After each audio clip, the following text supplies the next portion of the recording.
السلام عليكم ورحمة الله وبركاته. اللهم صل وسلم وبارك على سيدنا محمد. اللهم ارحم أمي وأبي وجميع أموات المسلمين، اللهم آمين. يا مساء الفل والسعادة والتفاؤل على عيونكم أحلى اخوات في الدنيا. طبعا سنة جديدة، سنة سعيدة، سنة كلها تفاؤل، كلها خير، على الناس كلها تدخل عليكم بالفرح والسعادة والتفاؤل. واللي ما حققش أي أمنية في السنة القديمة إن شاء الله إن شاء الله يحققها في السنة الجديدة. ولازم كلنا نتفائل بالخير مهما كانت ظروفنا ايه. لازم نتفائل يا جماعه، ومهما كنا يعني بنحارب في الدنيا عشان نوصل للحاجه اللي احنا عايزينها، برضو نتفائل بالخير. ويلا بقى بينا النهارده روتين كده. انا عايزه اقول لكم ان انا الايام اللي فاتت دي كنت تعبانه جدا جدا جدا. تعالوا شوفوا نتيجه التعب كان عامل ازاي معايا في كميه الغسيل اللي عايزه تتطبق. هنطبقها مع بعض وهنعمل روتين كده سريع وهنعمل كل حاجه مع بعض النهارده. بس يا ريت لو وصلت للحته دي ونسيتي تحطي لايك لاختك، روحوا حطوا لايك، وكمان فعلوا الجرس عشان يوصل لكم كل فيديوهاتي، وكمان شير الفيديو لو عجبكم، وكمان الكومنت بتاعكم اللي انا دايما بستناه في الفيديوهات. يلا بينا يلا بينا نشوف هنعمل ايه. يلا بينا. زي ما انتوا شايفين كده شلت الموبايل من على الستاند، وتعالوا بقى بصوا هنا مكان النيش طبعا لسه ما جاش، يا مسهل الحال ان شاء الله يجي قريب. هنا طبعا ايه البياضات ديت انا شايلاها كلها. وبصوا الغسيل، كمية غسيل مهولة مهولة. انا بقول لكم النهاردة هنقضي اليوم مع بعض رغي وكلام، وهنقعد ندردش قد كده، وهنتكلم في مواضيع كتير. يلا تابعي الفيديو للاخر وحطي لايك لاختك لو انتي لغايه دلوقتي ما حطيتيش لايك. عايزه اوريكم ان الشقه تدهن تاني. التكييف حطيناه هنا، وده مكانه اللي انا كنت بشاور لكم عليه. وزي ما انتوا شايفين البياضات بتاعه الانتريه، طبعا عشان انا شايله الكسوه فهنا البياضات فاتحه فبتتبهدل على طول، من الاولاد بيطلعوا عليها برجلهم وكده. ده طبعا ايه الشلب بتاعت الانتريه، انا جوزي سابهولي عشان حتى نلاقي حاجه نقعد عليها. هبدا بقى هنا اعمل الروتين معاكم. بصوا هي الشقه وهي فاضيه كده روتينها سهل جدا جدا، بس انا حبيت افتح الكاميرا واسجل لكم عشان ما حدش يقول ايه ده دي ما بتنزلش فيديوهات كتير بقالها فتره. لا هوريكم. فعشان ما بيبقاش في مثلا الشقه ما فيهاش عفش فمش عارفه اسجل لكم ايه. بس انا حبيت ان انا اعمل روتين كده بتاع الريسبشن اللي انا بعمله على طول. انا على طول بعمل الحاجه ديت، فانا لو صورت لكم كل يوم بعمل روتين ايه في الشقه فانتوا هتملوا مني، غير لما بيكون في عفش مثلا واقوم شايله هنا وحاطه هنا، فهيبقى في اختلاف وهيبقى في روح كده في الفيديو. بس كده اهو ظبطت الدنيا، وهنا الشباك نضيف والستاره نضيفه. هشيل بقى السجاجيد دي كلها هنزلها المغسله تحت بيتنا، وهقوم حاطه بقى ايه فرش من اول وجديد. هحطها هنا جنب الباب كده بره قدام باب الشقه. روتين النهارده هيشجعكم ان كنتوا في الشتاء اللي انتوا فيها دي تقوموا، يعني اول ما هتقوموا وتحطوا ايديكم في الشقه بجد هتتنشطوا. وزي ما قلت لكم في بداية الفيديو نتيجة الغسيل ده كله بسبب تعبي وكده، وبنوتي ما بتعرفش طبعا تطبق وكده، فكنت كل شويه اقول لها لمي الغسيل، هي بتعرف تنشر بس وتلم، بس التطبيق دوت بيبقى عليا. طبعا ولادي رايحين جايين في الشقه ما بيثبتوش في حته. وطبعا الايام دي ايام امتحانات، فربنا يا رب يقف جنبهم يا رب، عشان خاطرنا وخاطر اولياء الامور اللي تعبوا وقعوا دم قلبهم في الدروس وكده. مهما كان الاولاد بتبقى مستهترة وما بيذاكروش اللي هو ايه 100%، يعني في نسبة استهتار رهيبة جدا. فطبعا انا كنت هدهن الشقة وكده، فالايام دي ايام امتحانات، سبحان الله ربنا مش رايد ان الشقة تكتمل واجيب الحاجة وافرشها. بس الحمد لله على كل حال، كل تأخيرة وفيها خيرة زي ما بيقولوا. فبس كده فوقفت طبعا الدهانات تاني، لان انا هدهن زي ما انا وريتكم في بداية الفيديو مطرح التكييف ما كسرنا ونقلنا التكييف من فوق كده اللي هنا. وغير كده طبعا انا عندي كام حيطة كده اللي هي ورا النيش ورا السفرة كان فيها زي رطوبة. طبعا هو عملها وعمل لها عازل وكل حاجة، بس عمل التاني مش عارفة ايه هو السبب صراحة. بالرغم ان هو عملها بطريقة كويسة جدا وجاب لها خامات غالية قوي، بس عمل التاني وباظت. فبس بقى بدأت امسح الشقة وأضبّطها كده. على فكرة الروتين ده أنا باعمله يوم بعد يوم، عشان طبعًا عندي أولاد وكده وبيبهدلوا الدنيا، وأي حد معاه حاجة فتافيت والنمل والكلام ده كلّه، فباحرص إن أنا أعمل الشقة يوم ويوم. فطبعًا مش باسجّل لكم روتين يومي ليه؟ لإن الشقة ما فيهاش حاجة وهتملّوا منّي بقى. يعني أنا لو كل يوم يوم بعد يوم سجّلت لكم فيديو زي دوّة وأنا بامسح وباعمل الحاجات دي كلّها هتزهقوا، غير لمّا تكون في عفش وأقعد ألمّع وأنضّف وأشيل دوّة وأحُط دوّة مكان دوّة والكلام ده كلّه. بس بجد أنتم وحشتوني، وبابقى مبسوطة جدًا وأنا باسجّل معاكم أي فيديو مهما كان بقى فيديو مفيد، مش مفيد، روتين بقى، نشاطي، حماسي، بس أنا باحب أعمل معاكم كل حاجة وأنتم عارفين حاجة زي كده. هنا السجاجيد دي مغسولة وأنا شايلاها.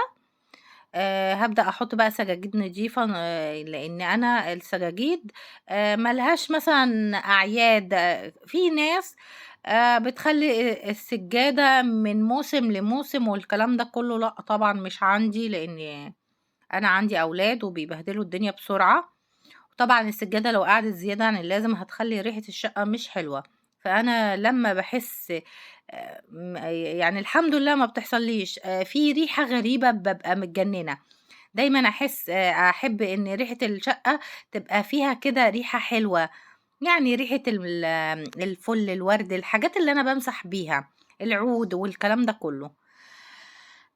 بس ربنا المستعان. هنا بقى هابدأ هاحط بقى الكسوة بتاعة الشِلَت.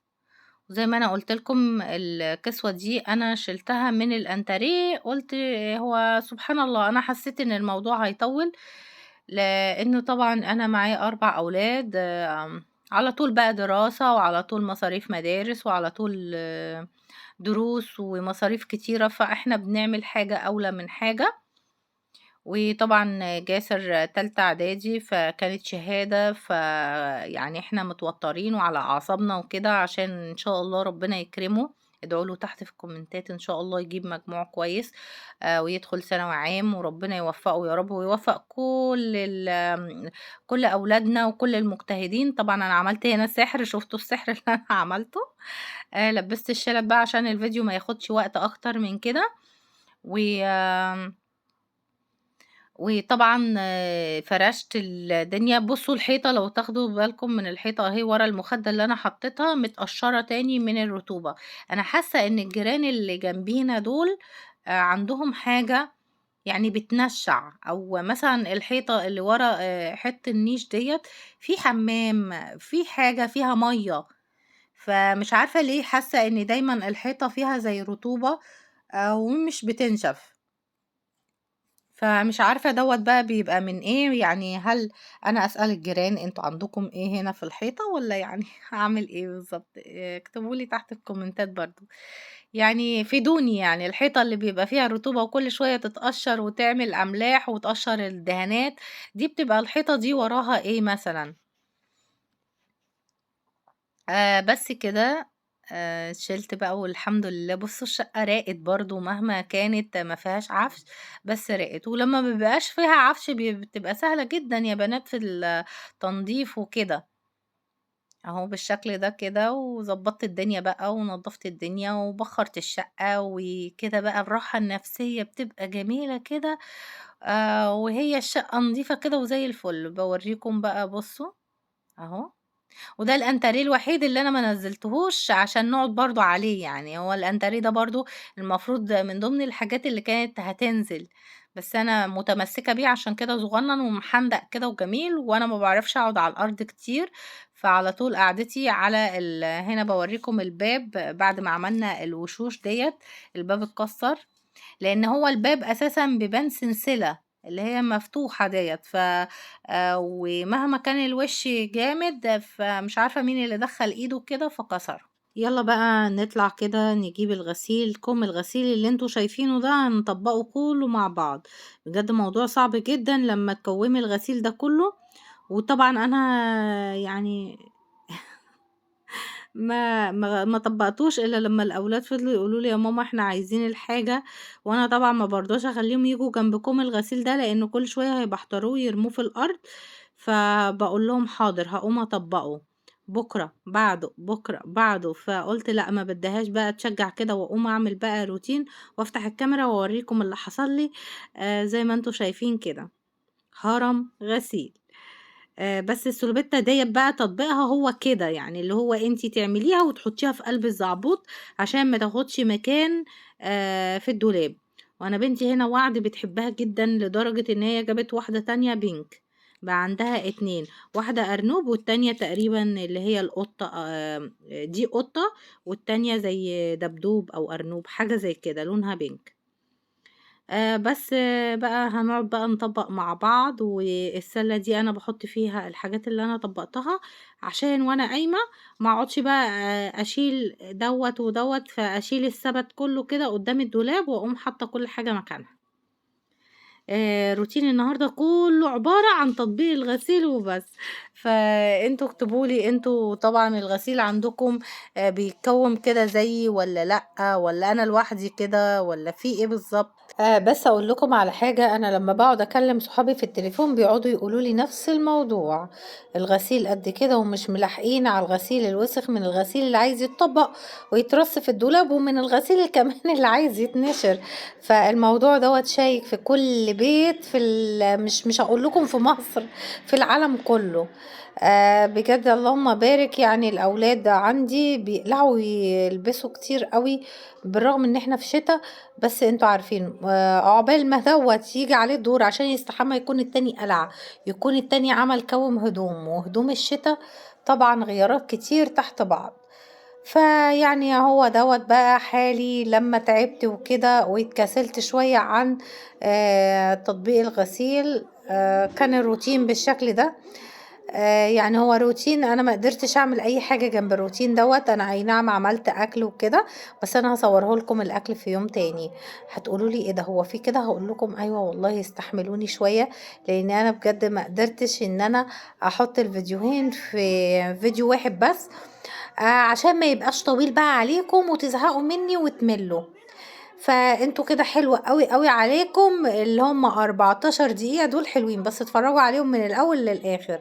ولو وصلتِ للدقيقة ديّة ونسيتِ تحطّي لايك، اجري بسرعة، بسرعة، بسرعة حطّي لايك لأختِك. شوفي بقى أنا قُلت لِك في الفيديو، قُلت لِك كام مرّة حطّي لايك وفكّرتِك، وأنتم برضه ما بتحطّوش لايك. بجد أنتم بتوحشوني كتير، وأنا مقصّرة معاكم في الفيديوهات اللي هي بتاعة الروتين وبتاعة الفلوجات وبتاعة